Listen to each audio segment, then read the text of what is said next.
शिमला हिमाचल प्रदेश के सबसे बड़े अस्पताल आईजीएमसी में सुबह आग लग गई, जिससे अफरा तफरी मच गई। आईजीएमसी बनी ओपीडी के टॉप फ्लोर में बनी कैंटीन जलकर राख हो गई।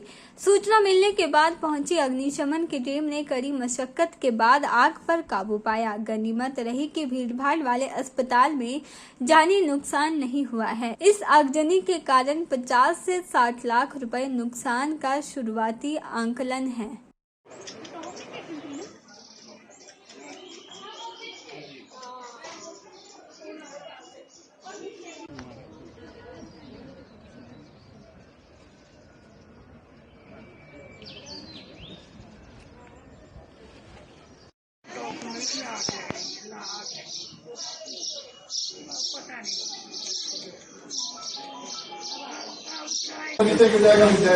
अग्निशमन विभाग के चीफ फायर ऑफिसर महेश ने बताया कि सुबह जब कैंटीन बॉय उठा और उसने गैस जलाने की कोशिश की तो अचानक से आग भड़क गई और 2 सिलेंडर फटने से पूरे मंजिल में आग लग गई। लकड़ी से बना एटिक जलकर राख हो गया। फिलहाल अग्निशमन विभाग ने आग पर काबू पा लिया है। 50 से 60 लाख के शुरुआती नुकसान का आंकलन है। अग्निशमन विभाग की मुस्तैदी से 10 करोड़ की संपत्ति को बचाया गया है। आईजीएमसी के सुरक्षा कर्मियों ने आग बुझाने में मदद की। आग पर हमने कम्प्लीटली काबू पा लिया है। आग की इंफॉर्मेशन हमारे को 8:50 पर फायर कंट्रोल रूम माल रोड पे मिली थी। तुरंत हमने फायर इंसिडेंट के लिए 6 वाटर टेंडर भेजे और यहाँ पे आके हॉज लाइन बिछा के तुरंत आग पे काबू पाया। लगभग कितना नुकसान है और इस आग में का कारण क्या लग रहा है? इस आग से लगभग 50 लाख रुपए का नुकसान हुआ है, जो हमारा इनिशियल स्टेज पे भी असेसमेंट हमने किया है और लगभग 10 करोड़ रुपए की संपत्ति को बचाया गया है।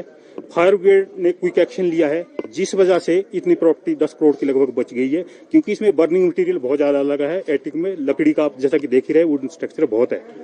क्या कारण क्या रहा? जहाँ तक आग लगने का कारण है, यहाँ पे कैंटीन चलाई जा रही थी, उसके साथ एक सिटिंग बेंच वगैरह भी लगे हुए थे।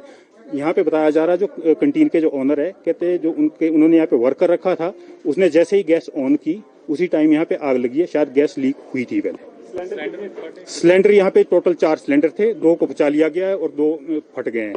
किसी के हताहत या इसमें लाइफ लॉस कोई भी नहीं है। यहाँ पे आग बुझाने में जो यहाँ का हॉस्पिटल का स्टाफ है, उन्होंने भी बहुत ही अच्छा सहयोग किया है फायर सर्विस का, जिस कारण से आज इतनी प्रॉपर्टी बची है। आपको बता दें कि 1 महीने पहले ही मुख्यमंत्री सुखविंदर सिंह सुक्खू ने आईजीएमसी में नई ओपीडी का उद्घाटन किया था। किस चैनल के लिए शिमला से पुष्पेंद्र कुमार की रिपोर्ट।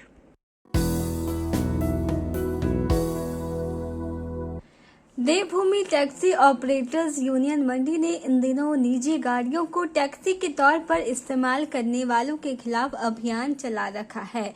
इस अभियान के तहत यूनियन ने ऐसी निजी गाड़ियां पकड़ी हैं जो सवारियां ले जाने का काम कर रही थी। देवभूमि टैक्सी ऑपरेटर्स यूनियन के प्रधान कोषाध्यक्ष जोगिंदर पाल व अन्य सदस्यों ने इन गाड़ियों को दबोच कर तुरंत क्षेत्रीय परिवहन कार्यालय को सूचित किया, जहां से विभाग के अधीक्षक रमन शर्मा ने मौके पर पहुंचकर इन गाड़ी वालों का चालान किया और इनसे 60,000 रुपए जुर्माना वसूला है।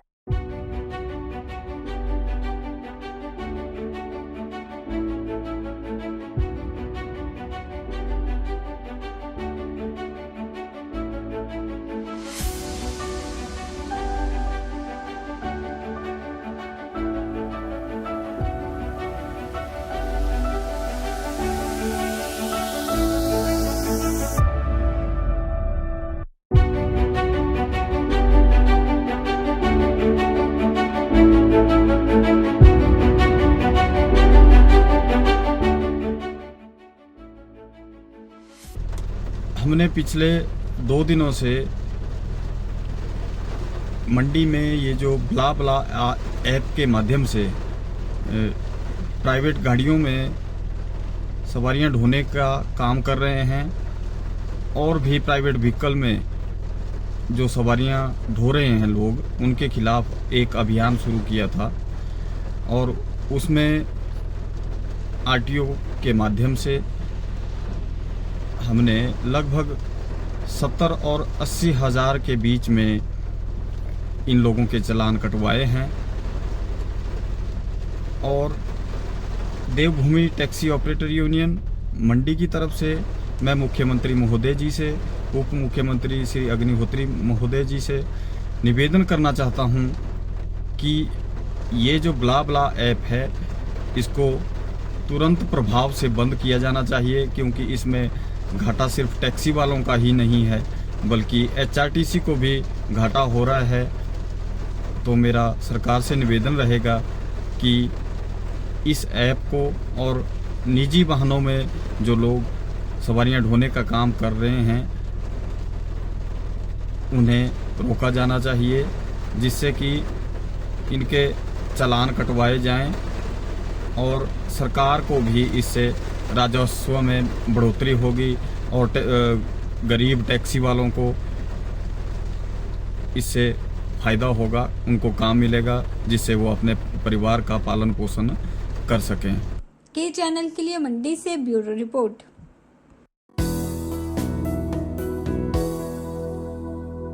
शिमला नगर निगम चुनाव को लेकर सरगर्मियां तेज हो गई हैं। सभी उम्मीदवार चुनावी प्रचार में जुट गए हैं। वहीं शिमला के संजौली वार्ड से चुनाव लड़ रही पूर्व महापौर सत्या कौंडल ने कहा कि वार्ड के लोग उनके काम से संतुष्ट हैं। आपको बता दें कि सत्या कौंडल संजौली से पार्षद और महापौर भी रह चुकी है। सबसे पहले तो मैंने अपने श्रेष्ठ नेतृत्व का भारतीय जनता पार्टी का बहुत बहुत धन्यवाद और आभार प्रकट करती हूँ, जिन्होंने मेरे को तीसरी बार संजौली चौक से यहाँ से पार्षद का टिकट दिया है। तो आपको पता ही है कि शिमला में 2016 में जब कांग्रेस ने जो है स्मार्ट सिटी धर्मशाला को दी थी, हमें कोई ऐतराज़ नहीं, धर्मशाला भी हमारा वो है, और लेकिन अगर जो है शिमला को वंचित रखा गया था। तो हमारी सरकार जो पूर्व में हमारी सरकार रही और यहाँ से जो शहरी विकास मंत्री श्री सुरेश भारद्वाज जी थे, उन्होंने जो है केंद्र में जाके इसकी लड़ाई लड़ी और हमारे जो प्रधानमंत्री श्री नरेंद्र मोदी जी है वो हिमाचल से खासकर शिमला से बहुत लगाव रखते हैं। तो उन्होंने हमारे को जो है अमृत के तहत 500 करोड़ रुपया दिया। उसके बाद उन्होंने हमारे को स्मार्ट सिटी के तहत 18,000 करोड़ दिया और उन पैसों से हमने जो है शिमला शहर की तस्वीर बदल दी, आप देख ही रहे होंगे। और किसी बिना भेदभाव से हमने सब जगह जो है विकास किया है 34 के 34 वार्डों में। अगर मैं अपने वार्ड की बात करूं तो मैंने अपने वार्ड में 100 करोड़ की लागत से कार्य किए हैं, जो आप देख रहे हैं। यहाँ पे 3 फ्लाईओवर बने हैं 4.5 करोड़ के, 3.5 करोड़ के, और यहाँ से IGMC रोड के IGMC हॉस्पिटल के लिए जबकि यहाँ बर्फ़ गिरता है पेशेंट को ले जाना बहुत मुश्किल होता है, तो हमने जो एक कवर्ड पाथ बनाया, आपने देखा होगा 28 करोड़ की लागत से हमने ये बनाया है। और इसी तरह जो मेरे वार्ड में है हमने 5 एम्बुलेंस रोड बनाए हैं।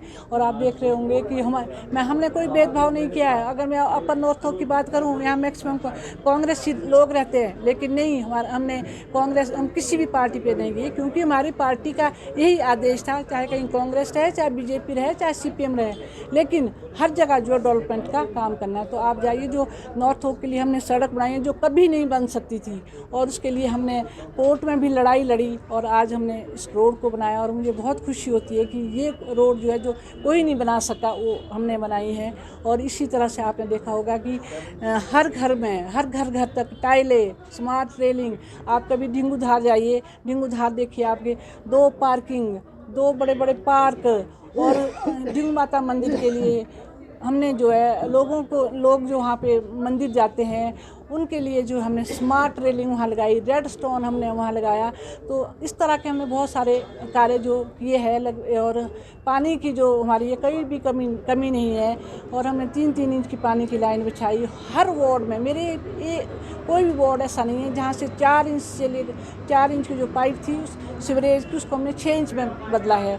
तो मेरा तो एक ही मकसद है कि हमने बहुत काम किया है। और जो थोड़े से काम जो बाकी सीनियर सिटीज़न हमारे साथ कितने जुड़े हैं, तो मेरा एक मकसद था कि हम सीनियर सिटीज़न एक क्लब बनाएं ताकि सीनियर लोग वहां बैठ सके, और लाइब्रेरी बनाएं बच्चों के लिए। आपको पता है कि हमारा जो संजौली का एरिया है, यहाँ के जो नौजवान बच्चे हैं वो नशे की चपेट में हैं, तो उनको नशे से कैसे बचा सकते हैं। मुझे इस चीज़ का बहुत दुख है कि मैंने 10 साल कंटिन्यू जो है रिक्वेस्ट करके यहाँ पे जो है चौकी से थाना बनाया था, लेकिन जो सरकार आई वर्तमान सरकार ने उसको डी नोटिफाई किया तो हमें जो यहाँ के जो बच्चे हमेशा बेचारे नशे में रहते हैं, तो जो आज का जो जनरेशन है हम इसको कैसे बचा सकते हैं। तो ये क्योंकि जो आज की जनरेशन है ये कल का भविष्य है, तो हमने इनको बचाने के लिए जो हमने पूरा प्रयास करना है। वहीं स्थानीय लोगों का कहना है कि वार्ड में काफी विकास हुआ है, पानी और बिजली की सप्लाई अच्छी रही है, साथ ही कोरोना काल में पार्षद द्वारा लोगों का काफी सहयोग किया गया है। लेकिन संजौली व इंजत घर वार्ड में आवारा कुत्तों का आतंक आए दिन देखने को मिलता है। वार्ड में हर रोज आवारा कुत्ते किसी न किसी का शिकार करते हैं। आवारा कुत्ते झुंड बनाकर सीढ़ियों में सोए रहते हैं। जैसे ही लोग इन रास्तों से गुजरते हैं, कुत्तों का झुंड इन पर झपट पड़ता है। लोगों ने इन कुत्तों को पकड़ने की मांग की है। ए चैनल के लिए शिमला से पुष्पिंदर कुमार की रिपोर्ट। जिला कांगड़ा में लगातार मौसम बदल रहा है, जिससे किसानों के चेहरे पर शिकन साफ देखने को मिल रही है। इस समय किसानों की गेहूं की फसल पककर तैयार है और कई किसान तो अपनी फसलों को काटना भी शुरू कर चुके हैं। लेकिन मौसम के करवट बदलने से हो रही बारिश और ओलावृष्टि से गेहूं व रबी फसलों को खासा नुकसान पहुंच रहा है। इसके साथ ही कुछ किसानों ने अपनी फसल काट ली है, लेकिन बारिश होने के कारण उनकी फसल खेतों में ही खराब होने लगी है। इससे किसानों को अपने परिवार का पालन पोषण करने की भी चिंता सताने लगी है। वहीं वीरवार की सुबह ही धौलाधार पर्वत श्रृंखला पर काले बादलों ने डेरा जमा लिया और धौलाधार पर्वत श्रृंखला पर ताजा हिमपात शुरू हो गया। वहीं जिला कांगड़ा के मैदानी इलाकों में तेज हवाओं के साथ तेज बारिश और ओलावृष्टि भी हुई। धौलाधार पर्वत श्रृंखला पर हुए ताजा हिमपात के कारण तापमान में भी गिरावट दर्ज की गई है। वहीं मैक्लोडगंज पहुंचे पर्यटकों ने भी इस सुहाने मौसम का आनंद लिया।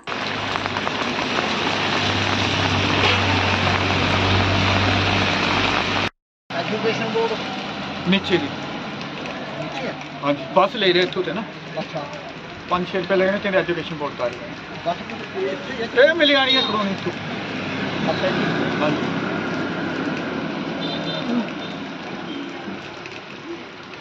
अनु अनु अनु उसे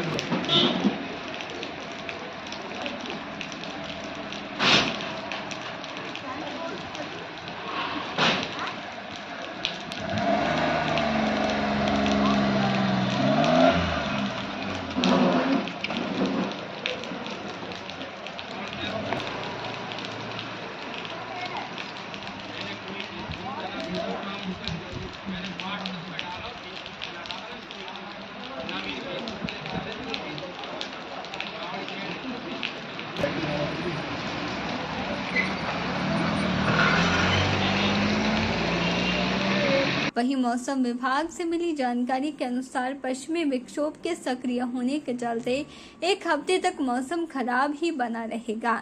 इसी के साथ हिमाचल प्रदेश के ऊंचे इलाकों में ताजा हिमपात व मैदानी इलाकों में तेज हवाओं के साथ मूसलाधार बारिश होने की संभावना जताई गई है। मौसम विभाग ने जिला कांगड़ा में अगले 2 दिनों तक येलो अलर्ट जारी किया है। वहीं जिला कांगड़ा के उपायुक्त डॉक्टर निपुण जिंदल ने भी लोगों से ट्रैकिंग पर न जाने की अपील की है। के चैनल के लिए धर्मशाला से ब्यूरो रिपोर्ट।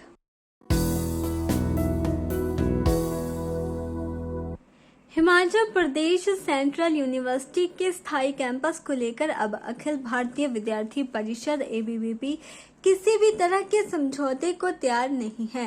स्थायी परिसर की मांग को लेकर ABVP ने केंद्रीय विश्वविद्यालय परिसर में प्रदेश सरकार के खिलाफ नारेबाजी की। ABVP छात्र नेताओं का कहना था कि 1 दशक से ज्यादा समय बीत जाने के बाद भी CU के स्थायी भवन के निर्माण पर सरकारें केवल राजनीति ही कर रही हैं। उन्होंने कहा कि 2007 में केंद्रीय विश्वविद्यालय खोलने की घोषणा हुई थी और 2009 में विश्वविद्यालय अस्तित्व में आया था, लेकिन 14 साल बीत जाने के बाद भी विश्वविद्यालय को स्थायी कैंपस नहीं मिल पाया है। जबकि धर्मशाला में CU कैंपस निर्माण के लिए भूमि का चयन हो चुका है। वहीं ABVP ने सरकार से छात्र संघ चुनावों को बहाल करने की भी मांग की। उनको रोक, सड़कों पे जो आ गए लोग, सारे जुल्म की टक्कर में जैसे कि आपको पता है, विद्यार्थी परिषद अभी बीते ही दिनों प्रेस क्लब धर्मशाला में प्रेस वार्ता की थी, जिसमें हमने बताया था आगामी प्रदेश स्तरीय आंदोलन को लेकर, जिसमें हम प्रदेश स्तरीय आंदोलन की मांगों को भी यहाँ उठा रहे हैं और सीयू की जो स्थानीय मांगे हैं, जो विद्यार्थियों की स्थानीय मांगे हैं, उनको लेकर भी ये धरना प्रदर्शन किया जा रहा है। जैसे कि आपको पता है, विद्यार्थी परिषद ने इस केंद्रीय विश्वविद्यालय के कैंपस के निर्माण के लिए 44 दिन की भूख हड़ताल भी की और इसका जो निर्माण है देरा में चला है, लेकिन विद्यार्थी परिषद जो धर्मशाला में कैंपस के निर्माण के लिए है, इसके लिए भी विद्यार्थी परिषद आगामी आंदोलन करेगा। इसके लिए भी रणनीति बनाई जाएगी और जल्द से जल्द, जैसे कि आपको पता है, प्रदेश स्तरीय मांगे, छात्र संघ चुनाव को जल्द से जल्द बहाल किया जाए, ERP प्रणाली को जल्द से जल्द सुधारा जाए, जो शोधार्थियों को हर माह 3000 की जो प्रोत्साहन राशि दी जाती है वो दी जाए, और ये जो सीयू में थोड़े से जो कोर्सेज हैं उनको स्थानांतरित रखें, इनको यहाँ से वहाँ शिफ्ट किया जा रहा है, उसके लिए भी है। सीयू की कुछ स्थायी मांगे हैं, जैसे लाइब्रेरी को लेके और सी मांगों को लेके धरना प्रदर्शन किया जा रहा है। ऐसा तो ये केंद्रीय विश्वविद्यालय है, सेंटर के अंडर आता है, मगर बात की जाए तो यहाँ विद्यार्थियों के लिए ना तो खेल कूद मैदान की व्यवस्था है, न कोई और अच्छी व्यवस्था है। अगर ये खेल कूद प्रतियोगिता में कुछ छात्र कुछ आते हैं जो मास्टर लेवल पे आते हैं, वो स्पोर्ट्स कोटा में एडमिशन लेते हैं, मगर उनके लिए कोई प्लेटफॉर्म नहीं है, कोई खेल कूद सुविधा की कोई उनके लिए सुविधा नहीं है। उसके लिए विद्यार्थी परिषद ने अपने मांग रखी थी ज्ञापन में, जिसको भी जल्द इस धरना प्रदर्शन में शामिल किया गया और इसके ऊपर भी जल्द से जल्द कोई एक्शन लिया जाए। जैसे कि बात की जाए, यहाँ पे आप कैंपस देख सकते हैं, इस कैंपस में इतने विभागों की क्लासेस लग रही हैं, ये तो एक प्रॉपर कैंपस नहीं है। अगर बच्चों को किसी फ्री टाइम जाना हो तो फ्री टाइम इनको बैठने के लिए कोई सुविधा नहीं है, कोई पार्क की सुविधा नहीं है। ऐसे तो ये सेंट्रल यूनिवर्सिटी है, लाइब्रेरी की बच्चों को ढंग से सुविधा नहीं है। यहाँ पे इतने बड़े केंद्रीय विश्वविद्यालय में कोई प्रॉपर ग्राउंड की सुविधा नहीं है। ये सारी सुविधाओं से जो यहाँ के विद्यार्थी वंचित हैं। के चैनल के लिए धर्मशाला से ब्यूरो रिपोर्ट।